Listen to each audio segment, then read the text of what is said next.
Bonjour les amis, bienvenue sur ma chaîne YouTube. Alors ça y est, on va faire le point course du 10 juin, ce 10 juin sur la vente arctique au départ des Sables d'Olonne dimanche dernier. Ils vont arriver dans quelques jours aux Sables d'Olonne et ils vont surtout toucher le cercle polaire dans pas longtemps. Alors sans plus attendre, on y va. Vous avez bien vu depuis hier dans mes vidéos que la course tient toutes ses promesses avec des conditions bien engagées dans le Grand Nord. L'image forte de cette journée nous vient du skipper italien Ambrogio Beccaria. Alors qu'il naviguait au nord de l'Irlande, son IMOCA à la Grande Mapei a été ralenti par un casier de pêche enroulé autour de sa quille. Aïe aïe aïe, parce que là, vous le savez, c'est la quille. C'est un peu le cauchemar de tout navigateur, ces casiers de pêche. Enfin, il y a beaucoup de cauchemars quand on navigue en mer. C'est les casiers de pêche. Alors, après 40 minutes de lutte depuis le pont, Ambrogio a pris une décision radicale, vous allez voir les images, celle de plonger dans une mer froide et agitée pour libérer lui-même son bateau. Vous vous rappelez, ce sont des skippers qui sont en solitaire, donc c'est toujours un moment de grosse inquiétude, d'anxiété évidemment. À 5 reprises, le skipper s'est jeté à l'eau malgré près de 18 nœuds de vent et une mer formée.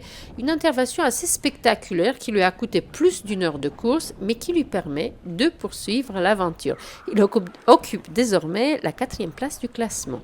Pendant ce temps, Sam Goodchild conserve solidement les commandes. Goodchild, il faut que je le prononce comme il faut dorénavant, conserve solidement les commandes de la flotte à bord de Massif Santé prévoyant son bateau.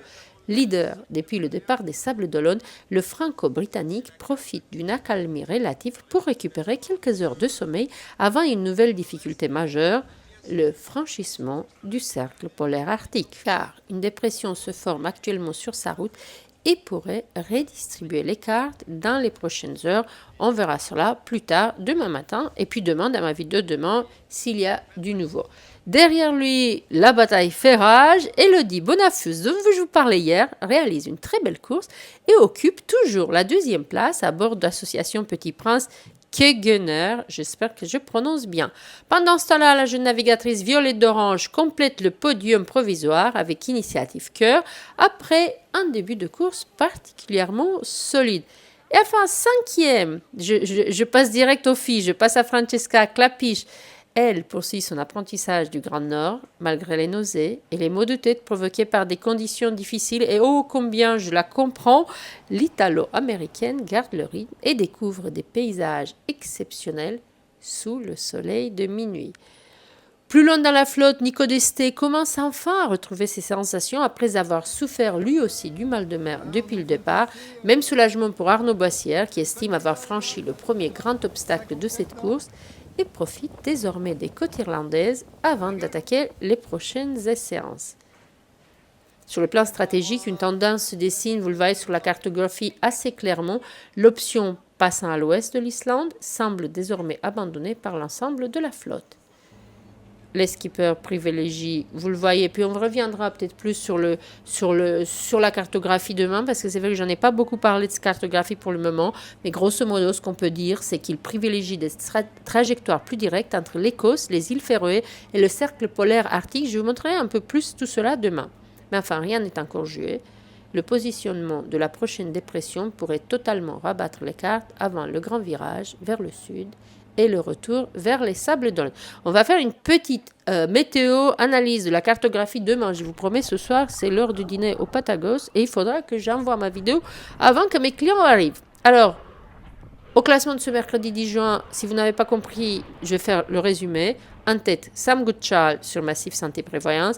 2e, Elodie Bonafus sur Association Petit Prince Kegener. 3e, Violette d'Orange sur Initiative Cœur. 4e, Ambrogio Beccaria sur la Grande Mapei, qui a réussi à libérer sa quille. 5e, Francesca Clapiche sur 11 Hours Racing. 6e, notre sablé Arnaud Boissière sur April Marine. 7e, Nico Desté sur Café Joyeux. Et 8e, Manu Cousin sur Coup de pouce, parce que vous le savez, Corentin Euro a dû abandonner hier.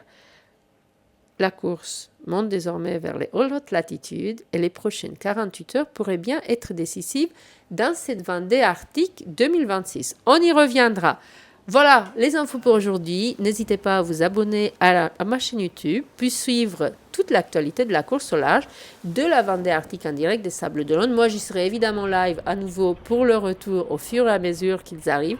Mettre des pouces, mettre des commentaires, s'abonner à la chaîne, c'est aussi me soutenir dans cette passionnante aventure maritime que j'ai découvert assez tardivement et qui m'emballe autant qu'elle vous emballe. Je vous embrasse, bonne fin de soirée, à bientôt, bye bye.